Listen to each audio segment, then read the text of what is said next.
Ang naririnig ko lang, sama-sama tayong babangon muli. Apparently, yun lang yung naririnig ko. And when you say, sama-sama tayong babangon muli, you will do something to make this country the best that it can be. Kasi sama-sama tayong babangon muli, di ba? So, ibig sabihin, walang maiiwan.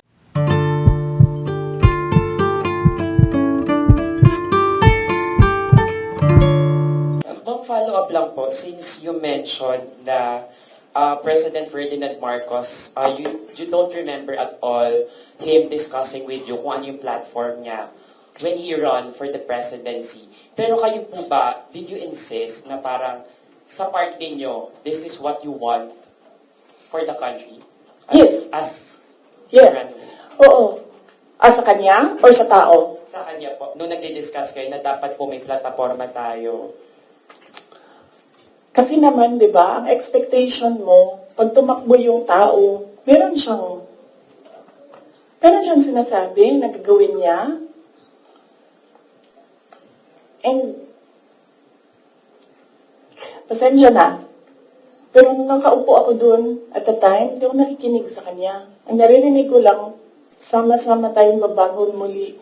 Apparently, yun lang yung naririnig ko. And when you say, sama-sama tayong babangon muli, you will do something to make this country the best that it can be. Kasi sama-sama tayong babangon muli, di ba? So, ibig sabihin, walang maiiwan.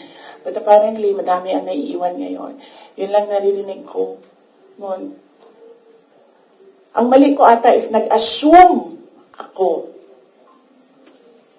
na when you say, sama-sama tayong babangon muli, gagawa ka ng mga bagay para sa bayan at para sa taong bayan.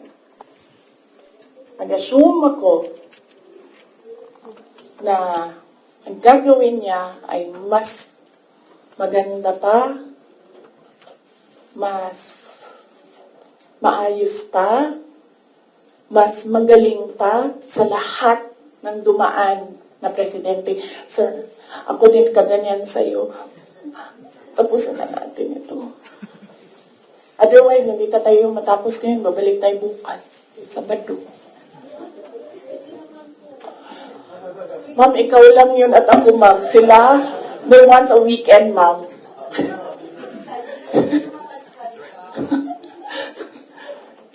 Wait lang.